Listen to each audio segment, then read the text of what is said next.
ছয়গাঁৱলৈ পুনৰ এক সুখবৰ আন্তঃৰাষ্ট্ৰীয় পৰ্যায়ত নাও খেলৰ বাবে আমন্ত্ৰিত হৈছে 5গৰাকীকৈ মহিলা এছিয়ান চেম্পিয়নশ্বিপত মহিলা কেইগৰাকীয়ে নাও খেলত প্ৰতিনিধিত্ব কৰিব ভাৰতক 14 নৱেম্বৰত চীনলৈ উৰা মাৰিব খেলুৱৈকেইগৰাকী কিন্তু আৰ্থিক দিনতা বাধা হৈ থিয় দিছে এতিয়া খেলুৱৈকেইগৰাকীৰ সন্মুখত অস্কাৰমুখী ৰীমা দাসৰ সফলতাৰ পিছত ছয়গাঁৱলৈ আহিছে পুনৰ এক সুখবৰ আন্তঃৰাষ্ট্ৰীয় পৰ্যায়ত নাও খেলৰ বাবে আমন্ত্ৰণ ছয়গাঁৱৰ 5গৰাকীকৈ মহিলাক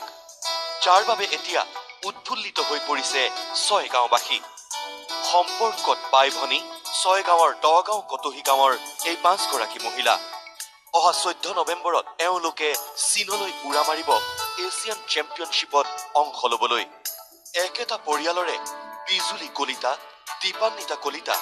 অমিয়া কলিতা হীৰামণি কলিতা আৰু বিউটি কলিতাই 16, 17, 18 নৱেম্বৰত চীনত অনুষ্ঠিত হ'বলগীয়া এছিয়ান চেম্পিয়নশ্বিপত নাও খেলত ভাৰতক প্ৰতিনিধিত্ব কৰিব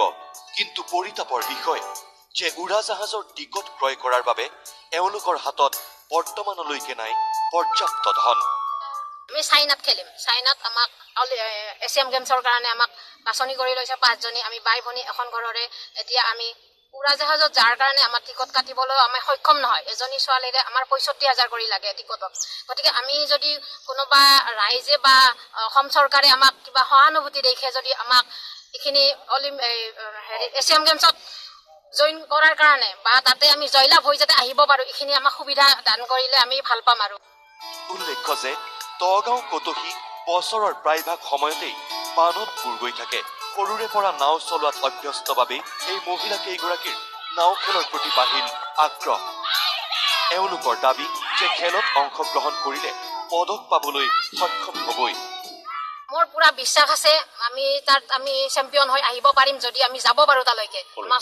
চাইনালৈকে যদি আমি যাব পাৰো আমাক যদি অসম চৰকাৰে এইখিনি পঠোৱাৰ কাৰণে সুবিধা দিয়ে যাৰ কাৰণে সুবিধা দিয়ে বা ৰাইজে যদি আমাক এইখিনি সঁহাৰি জনাই সুবিধা দিয়ে সহায় কৰে আমি নিশ্চয় তাতে চেম্পিয়ন হৈ আহিব পাৰিম এতিয়া এওঁলোকৰ সন্মুখত বাধাৰ প্ৰাচীৰ হৈ থিয় দিছে আৰ্থিক দীনতা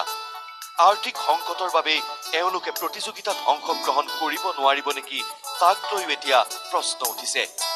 এই 5গৰাকী খেলুৱৈৰো আশা যদিহে চৰকাৰে অকণমান সহায় কৰে তেনেহলে আন্তঃৰাষ্ট্ৰীয় পৰ্যায়ত অসম তথা দেশলৈ গৌৰৱ কঢ়িয়াই আনিবলৈ সক্ষম হ'ব তেওঁলোক কেমেৰা পাৰ্চন মনোজৰ সৈতে ছয়গাঁৱৰ পৰা ভগৱান দাস নিউজ লাইভ